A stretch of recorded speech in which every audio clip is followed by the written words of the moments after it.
Hi guys, if you came to this video, you're wondering why I'm here. I'm about to share a lot of things on this podcast slash video. But yeah, I just want this to be a very casual conversation. This is my very first time ever filming a podcast by myself. So please bear with me. I feel like there's a lot to talk about and I'm so nervous. Um, but yeah, I don't want to take up too much time, so let me first introduce myself. My name is Megan Lim. You might know me from Instagram as @MeganMakesMoney. I make content on personal finance. And in this video, I'm going to be sharing my story, the main story that you guys all want to hear, why I quit my job to pursue my dream, and just kind of let you guys get to know me, right? So, feel like this is my first ever long format that I'm making by myself. If you've heard me on podcasts before, it was probably from Girls Talk Money with Aaron and Grace or Meet Your Money with Natalie. Those are two other platforms where I've shared my story, but this time you guys are going to get to know all about me in my own video, and this will be uploaded to YouTube, maybe Spotify. I still have yet to figure that out. But basically, I'm starting YouTube and a podcast. I don't want to talk too much only because I have this worry in the back of my mind, like when I say these things, I don't actually end up doing it. But I want to commit to this because it's always been my dream to do YouTube and podcasting and social media in general. And to be able to live this dream is amazing. Like, if you had told me a year ago that I would be filming a podcast with a camera in my living room, I would be so shocked. I wouldn't say I'd be in disbelief, but I would say, wow, Megan, you've come a long way. This is something you've always wanted to do, and you're finally making it happen. So let's go into the story of how my career came all about, how you guys entered my life, and how I'm sitting here talking to you now.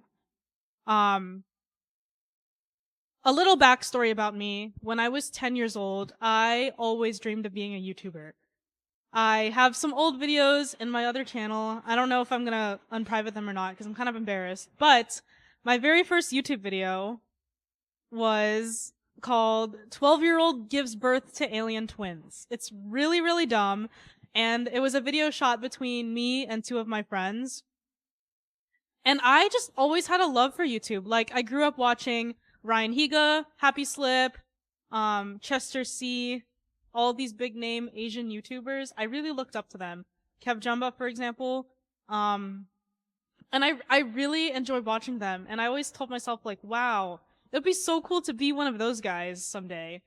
But I didn't know how, right? So I did try making YouTube videos in the past. They were very random. I think at one point I did want to make videos consistently, but I never kept up with it.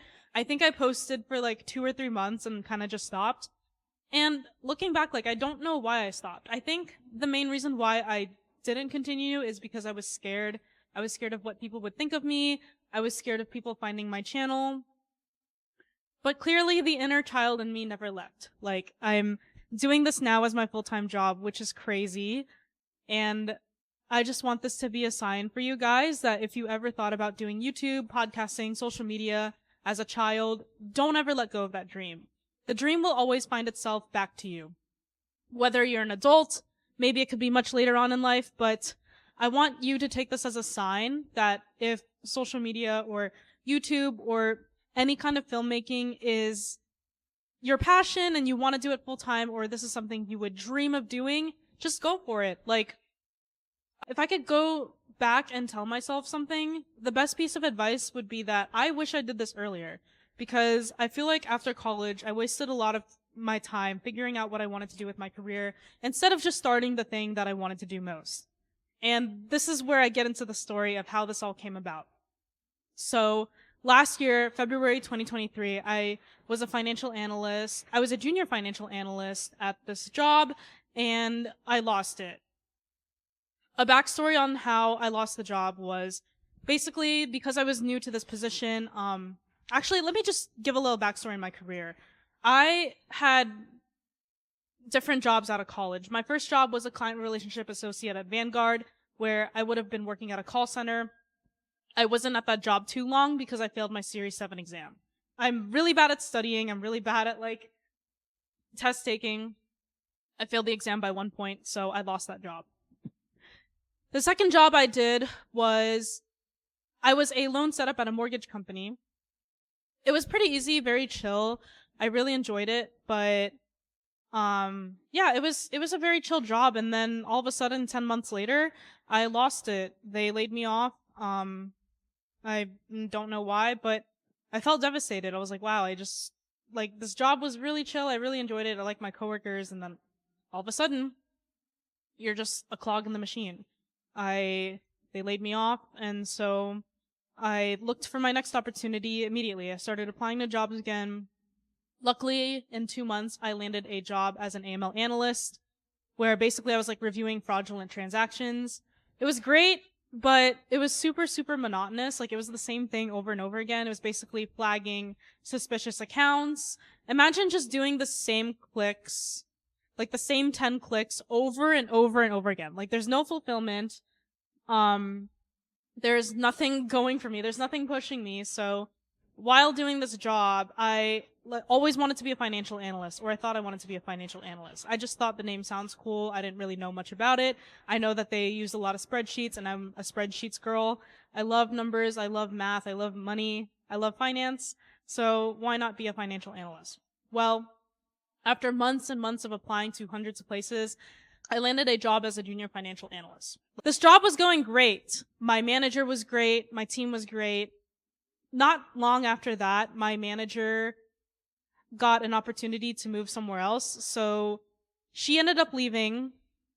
She trained me for about 2 months, and I was kind of lost. Like I didn't know what to do. It was just me and 2 other coworkers. And then my manager, he became the CFO of the company later on. So throughout this time, it was fine. Like I was doing the same routines. I knew what I was doing. It wasn't a lot of work, but I just kept going, and I liked it because it was chill. You know, I had a steady flow. I had a process, and my coworkers were super, super friendly and nice and super caring until one day, fast forward almost a year later, I have this task that I do. So I send out this report called the Daily Sales Report every day. And I did that for 2022. Then 2023 came around, and after this, I also ended up with a new manager. So she told me that we're no longer sending the daily sales report. I was like, okay, cool. One less thing to worry about. Then fast forward later, it's like February 2023. I'm not sending the daily sales report, but I'm constantly getting emails from coworkers saying, hey, where's the daily sales report? I don't see it. And so I'm just individually responding to everyone like, hey, we're not sending it right now. Be on the lookout for a revised version later. Because one of the things she did tell me was maybe we're going to switch things up. Maybe we're going to send out a different one. So long story short, I keep getting these emails from people, and I just think to myself, well, why not just email everyone and tell them we're no longer sending it?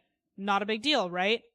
Well, I just want to say that I know I'm technically in the wrong for this, because looking back, like I should have messaged my manager at least for him to see the email before sending it out to everyone.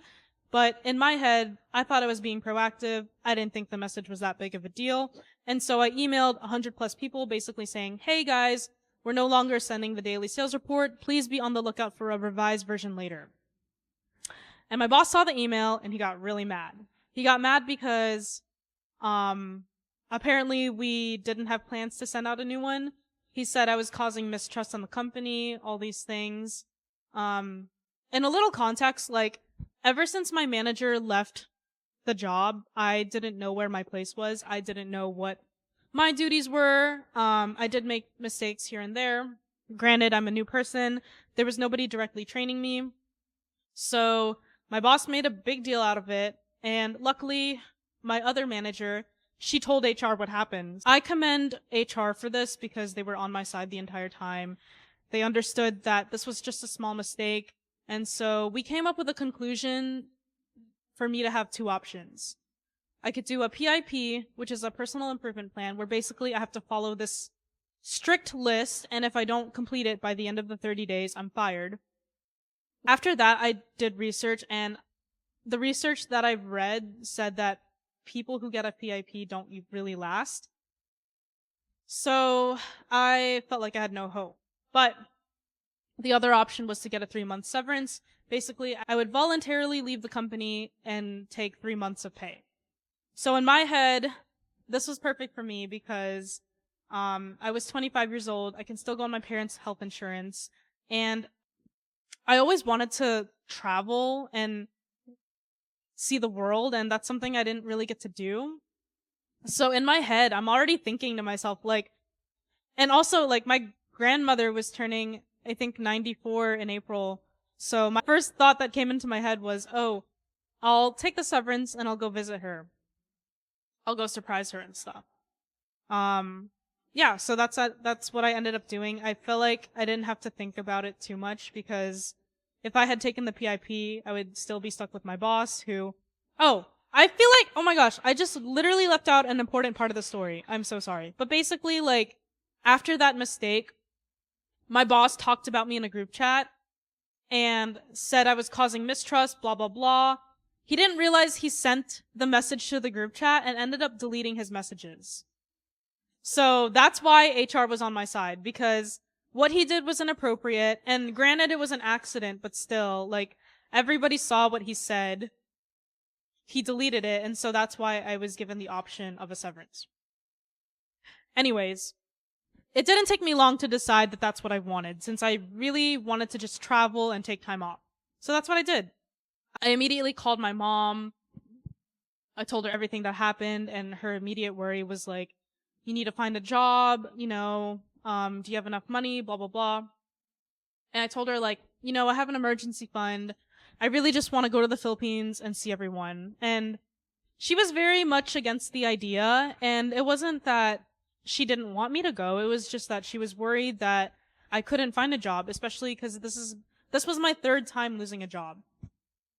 My mom doesn't know a lot about the corporate setting because she's a nurse, and so is my dad.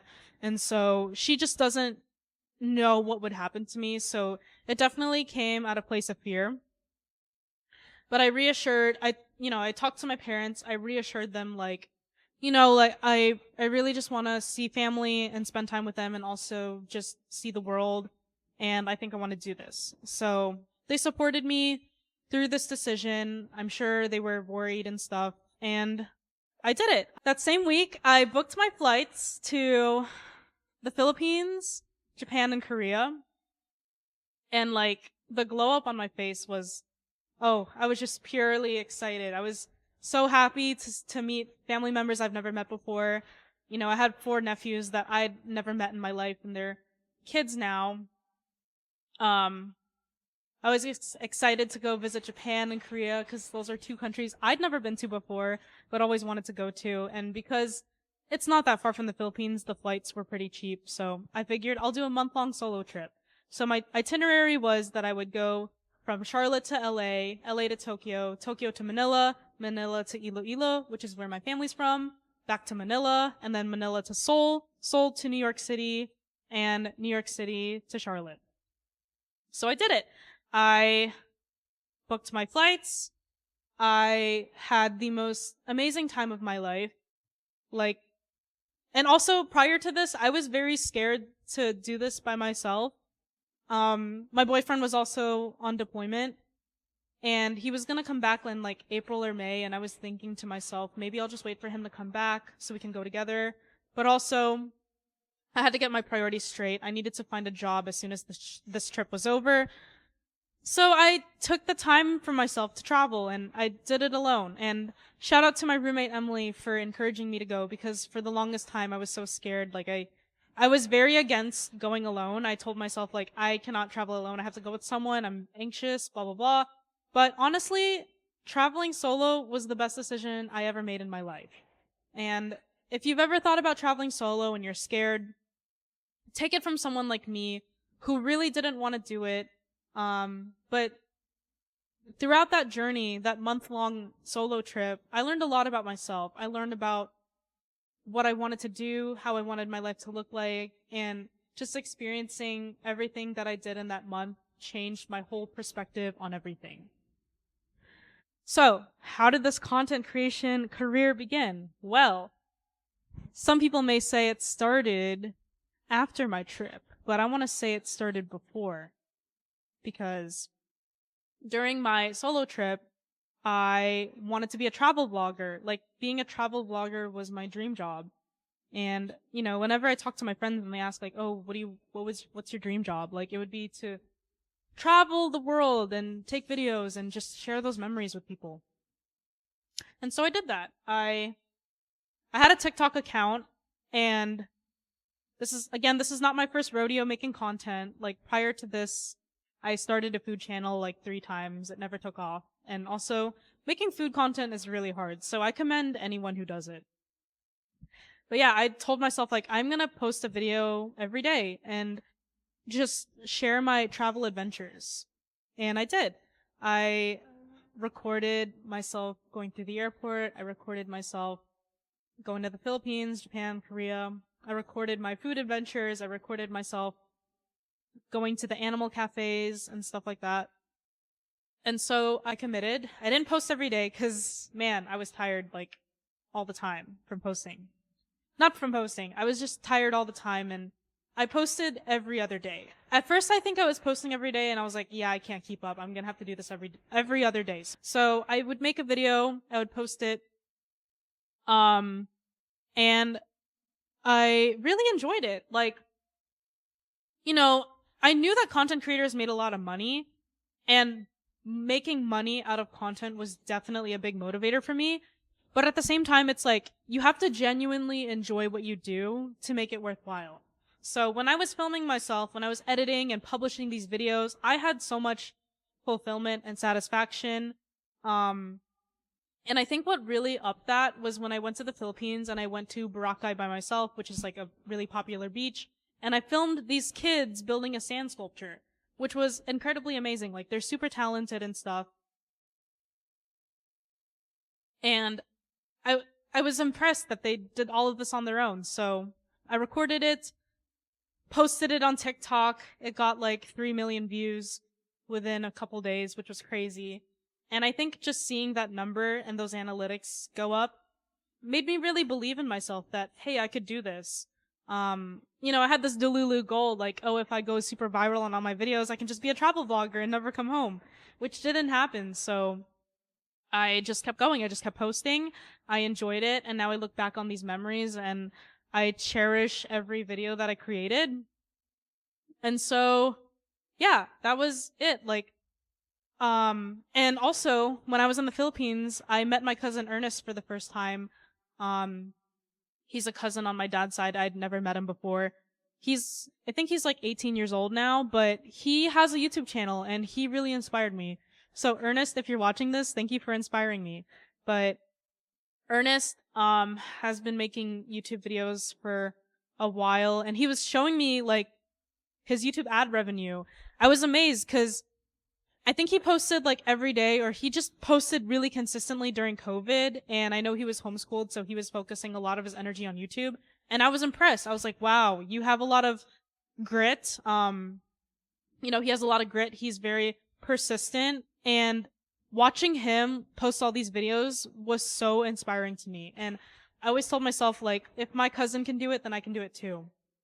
And we had so much fun making videos together, trying foods. So, yeah, I think like when I go back to the Philippines, I'll definitely be hitting him up again, and we're definitely going to be making content. All right, so I don't want to talk too much about the trip because that could be a story for another day, but let's fast forward to after the trip. So after my solo trip, I had this life-changing realization, and I asked myself, what do I want in life? What do I want my life to look like? And for me, I wanted to be in a position where I could travel wherever I want without the restriction of a job. And yeah, that's all I wanted. And to be able to do that, you need money. So I kept asking myself, like, well, how can I achieve this dream? And I knew the answer. I loved making content and I genuinely enjoyed it. So I told myself after the Asia trip, and I even wrote in my journal, like, I will be back here, and I now know what I want, and I know what I'm gonna do to get there. So after my Asia trip, I got home, I was super tired, and I took a month to rest. I think I still kept posting like my travel content, but I really had to think to myself, like, well, I can't post travel content all the time because I'm not traveling anymore, and eventually I'm gonna run out of videos. So how am I gonna do this? So I got inspiration from someone else. I remember watching Aaron Confortini's videos. Um, Shout out to Aaron. And I also remember seeing Grace Lemire's content and Michaela Aloka. These were all women in the personal finance space. And if you know, you already know by now, like, I love talking about personal finance. I loved learning about it.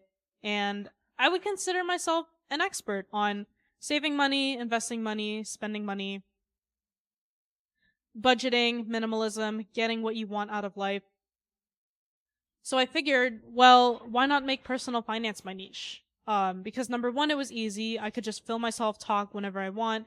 Number two, it's needed. Like, a lot of people are not financially literate. I'm always the person that people come to for financial advice. And number three, there's not a lot of women in the space. And I'm an Asian woman, and a lot of, a lot of finance folks is white men, and there's not a lot of Asian females. And number four, it's a lucrative niche. So I knew this because I was a big fan of Graham Stephan, and that's how I learned all of my personal finance stuff from. And he taught me everything about personal finance. So I knew that the making money online niche was a very good one for monetization. And personal finance was also up there in terms of monetization. Because I remember Graham talking about how his YouTube RPM was a lot higher than other niches. And it's because he talks about personal finance. And I think the reason for that is because when finance and business ads play on YouTube, they tend to pay more because they have the budget to. And therefore, the personal finance niche is lucrative because brands in the finance niche have more money. So that's what my niche was going to be. It was going to be about personal finance. And so I told myself, like, I'm going to post every single day until I blow up. I don't care how long it's going to take. Actually, I think I gave myself a year, but I committed to posting every single day. So I did. I started my account on April 29. I posted my first video, and I was telling my best friend about this because my best friend is a tattoo artist and she's also an entrepreneur. And I told her, like, you're very lucky to have this lifestyle. You can go out whenever you want. You can work whenever you want. And I want that too. And I told her, like, I'm going to start posting every day. I think I want to make social media my career. Shout out to Kana. She was super supportive through all of this. So I ended up doing that. Like, I stuck with my word. I posted a video every day. And long and behold, look at me now. Like, I would not have been here if it weren't for my grit and resilience. But let's talk about the catalyst that took me from 4,000 followers to 170,000. So fast forward, I'm posting every day, like, I'm going live, I'm trying all these different side hustles. I was still unemployed. I was unemployed for 9 months, and I had no idea that I was going to be unemployed for this long. I applied to jobs every single day. The market had been tough, and I just wanted to blow up on social media and, like, make that my career. So 9 months later, I finally got a job at a Fortune 500 company as a financial analyst, and I was happy. But prior to this job is when I think this event changed my life. So if you're not familiar, I attended this conference called FinCon, where it's a conference where personal finance creators, bloggers, writers all meet together and they collaborate. There's lots of presentations, workshops. I heard about it from social media, and so I told myself, you know what? I'm gonna go. And I haven't told you guys this publicly. I've said it on other podcasts, but I used the last of my emergency savings to go to FinCon. And FinCon was October 2023. I knew what I was doing was crazy. Because for one, like I'm using the last of my money, and two, I didn't have a job. Well, I mean, I did land a job, but like I I wasn't super financially secure. But I knew in my head like how much I wanted it that bad that I was willing to take a risk on myself. You know, I don't have children, thankfully. I don't have overhead over me. And so I told myself, like, I'm going to take this risk. And so I did. I bought my ticket. I bought my plane ticket. I even budgeted everything. I stayed at a hostel because I was really trying to budget as minimally as I can.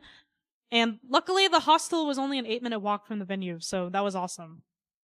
And I learned so much. I met so many amazing creators at this event.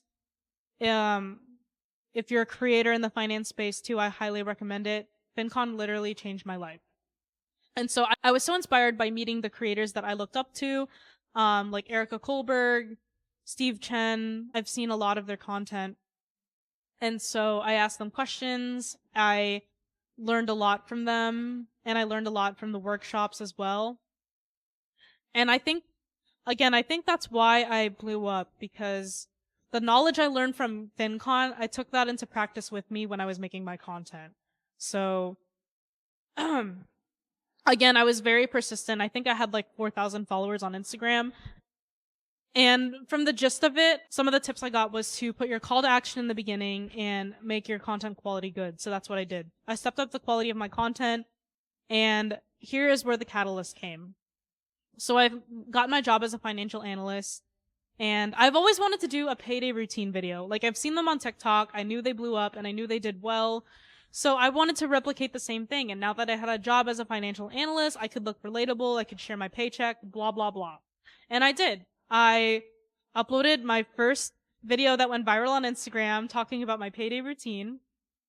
And I got over 1 million views and a lot of follows. And I was ecstatic. I was like, wow, this is crazy. And also, I kept my social media presence a secret from everyone except my closest friends. And then I hit 10,000 followers. I was so proud. I announced it, and I was so happy. And I was telling everyone, like, this is, something I always wanted to do. And I'm happy to announce that, like, I hit 10,000 followers. And here's the crazy part. Like, because that video did so well, I knew that I had to double down on it. So if you ever have a viral video on social media and you want to grow more followers, double down on your viral video. So my next payday routine, I replicated the video almost exactly, and I made it a little better. And again, it went viral. Like, it had hundreds of thousands of views. And I just learned about this feature called ManyChat. And prior to these videos going viral, like, I also made a budget template, because again, I'm very savvy with Excel and Google Sheets. I did notice that other creators were selling budget templates too, but there were things in their budget template that was missing that mine had. So for example, some creators had budget templates that were a singular color, and I wanted to make mine colorful, and I think colorful things appeal to the audience. So I made mine multicolored. I also added a net worth tracker, a debt tracker, and a savings tracker, because these are things that I personally would want to track with my own finances. So I made a budget template. Then I heard about ManyChat, which is this really cool feature. Basically, when somebody comments on your post, it sends an automatic reply to them and sends them the link to your template or whatnot. And so I added that a little later on, but I think the video had about 400,000 views. I linked up ManyChat. I changed the caption. Thank God Instagram lets you change the caption, because I was able to change it to comment the word template and I'll send you the link.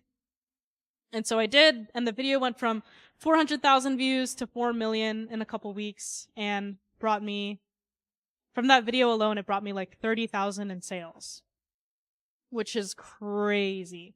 Like, I just posted a screenshot today, but as of today, I've sold 4,000 templates and I've made $41,000. And I started selling it Black Friday 2023. So like November 20 something. It was Black Friday. So that itself was crazy. Like, and keep in mind, like, my first job out of college at Vanguard as a client relationship associate, the salary was $40K. So for me to make my own entry level salary in December, January, February, March, April, in like 4 months was crazy to me. And that's just one income stream. Like, I have other income streams of content, which I can talk about later, but yeah, that was mind blowing to me. And that itself gave me the confidence to quit my job. Oh boy, okay, so let me take a break. So fast forward, I'm doing these payday routine videos over and over. You guys love them so much. And I ended up quitting my financial analyst job. For multiple reasons. You know, I don't want this to come off as a video as like I quit my job to become an influencer, because it's more than just that, right? When I was at my job, I was unfulfilled. I thought I had everything I wanted. It was remote, it had a good salary. Um, you know, I could, like, just the fact that it was remote and stuff. And I was struggling. Like, my business blew up at the same time I just started this job, so it was really hard for me to focus on my work. And I was giving my attention to two things at the same time. And granted, like, I didn't expect my budget template sales to blow up, but because of that, I was responding to a lot of emails and it was getting in the way of my work. So, in that sense, like, looking back, I should have prioritized work over my sales, but, um, moving forward, like, I was just very unhappy. My coworker who worked with me too was unhappy as well. My manager, like, granted, he's a good person. I want to preface this by saying, like, I have nothing against my manager because there are two sides to the story. I had my faults, he had his faults, but long story short, we had a lot of communication issues. We were not getting along. We would argue. He would ask me to do something and I wouldn't do it. I would push it aside. Or he would tell me to do something and I would do it, but it wasn't up to his expectation. Or I would miscommunicate what he's telling me and do something that he didn't want me to do. So it was a lot of miscommunication and we just did not work well together. And neither did my coworker. But long story short, the company invited me to meet them in person for in-training event, and I told myself, you know, maybe it's not so bad. Maybe I can just do this work training and get a better understanding of who he is as a person, maybe get better training. Maybe I can understand my role better and continue this job and still do social media on the side. Well, I went in person. The office was super nice. Honestly, like, we didn't train a lot. Like, we had one or two presentations. He did show me some things, but I felt like there wasn't a good interaction between us. It was still very awkward, and like, we could both tell that there were some issues that neither of us wanted to address because we just did not get along as coworkers. Which is fine. I mean, like, when you work with people, you don't get to choose who you work with, and like, everybody has a different work style. So, after my work trip, I was very stuck. I didn't know what I wanted. I knew I wanted to quit my job. I was struggling to learn the things there because I was very inexperienced. And so I remember seeing a post on Instagram that one of my friends reposted, and it was basically like, don't let the golden handcuffs trick you. Your health insurance is a tax write-off. And so when I got home, I looked up government health insurance and I looked up how much I would have to pay. It ended up being like $330 a month. And so I had to ask myself, like, am I willing to quit this job and also lose $330 a month to pay for my own health insurance? Because I'm 26 and I can't go back to my parents' insurance anymore. After I found out it was $330, I just did it. I had a call with my manager and, you know, he started listing out all these things he wanted me to do, all these goals he wanted me to complete. And at the end of our call, I simply said, hey, I just want to let you know that I found a better opportunity somewhere else and I want to put in my 2 weeks notice. And he goes, oh, thanks for letting me know. You know, I was expecting like I was expecting a bad reaction or him to get upset, but he wasn't upset. He was just like, thanks for letting me know. We'll talk tomorrow. So the next day, we had a one-on-one conversation, and he asks me, so what better opportunity did you find? And knowing myself and my personality, I didn't want to hide this from him. So I opened up. I told him, like, I started posting on social media. Um, Unfortunately, like, during my time doing that and my job, it was getting in the way. I blew up. I did not expect to blow up. I'm making more from social media than doing this job, and it's something I love to do. And I didn't like being a financial analyst. Like, I like helping people, and for me it felt more fulfilling to, maybe coach someone through their finances or teach them about personal finance than help a company with their finances. Because when you're working in finance for another company, you're literally helping them make more money. Like, there's no fulfillment. You're not helping anyone. Kind of like how a nurse and a doctor, like, you get that patient care, like, you feel like you made an impact on the world. You don't feel that in finance. So I told him how I felt, and surprisingly, he was very supportive. We talked about our feelings. We talked about, like, I explained to him why I wasn't the best worker, and I apologized for that because that was my fault. Like, I could have given it my all and I didn't. But he was very understanding, and we left on good terms. So that was really hard, but I'm very glad that he knows, and I don't regret not telling him, because prior to this, I asked her, should I tell him about my social media? And she advised me not to. But I did, because that's not the kind of person I am, and I want to be truthful. And I'm glad I did, because he was very supportive of my decision. He was happy for me. And, we didn't, like I said, we left on good terms. So I'm very happy for that. Yeah. And then let's talk about my plans now. So I quit my job and I traveled a lot. I went to Vancouver. I went to Colorado. I'm not gonna lie to you guys, like, it was nice. I was still making really good money from my budget template sales, but a couple weeks ago, I was actually very anxious. Like, I was questioning myself. I was questioning my worth. I was questioning whether or not this was a good decision. Did I quit too early? Because going from a steady paycheck to no steady paycheck is scary. And I know what you're thinking, like, oh, but you have your budget template sales. Well, those sales eventually went down, and I'm still a very new creator. Like, I mean, this is my first time going full-time self-employed. But after talking to some friends and getting that reassurance, I learned to realize, like, what is the worst that could happen? What is the worst case scenario and the best case scenario? And the worst case scenario is I don't make money. I still have my emergency savings. I run through that and I have to find a job, which obviously is not going to happen. I prepared for this, but before I left my job, I prepared a 6-month emergency fund. But I was anxious because, like I said, you're going from a steady paycheck to getting paid like once a month or getting paid little amounts here and there.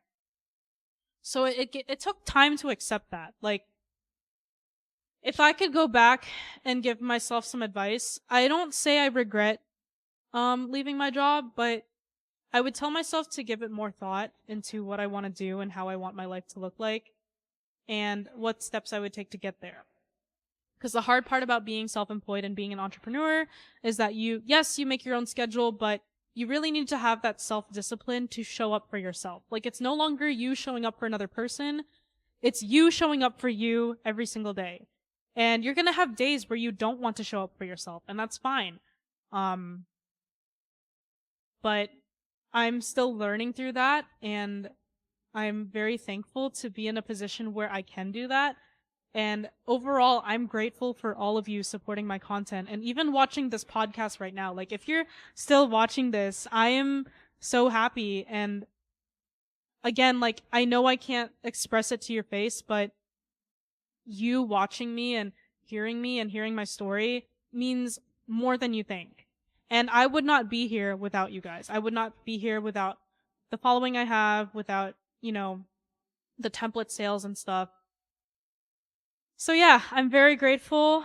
But this moves on to what are my next steps? What do I want my career to look like? So I've got a variety of things. I realize now that with doing stuff on Instagram, I have a lot of free time. You know, filming, editing, posting doesn't take that many hours. And so I want to do multiple things. I'm happy to announce that I'm also the US ambassador lead for Blossom. Blossom is a social investing app that you should download if you want to see my portfolio. But the CMO, Brandon, actually reached out to me prior to blowing up. Like, this was shortly after FinCon. It's crazy because I think Brandon has a track record for finding all the creators before they blow up. But anyways, yeah, he reached out to me. And I was their first US affiliate. Like, I was their first US brand ambassador, and I was super stoked to be a part of it. And I think after that, like, he did ask me to help design the hoodies. I got to learn more about them. I got to go to Vancouver and visit the team.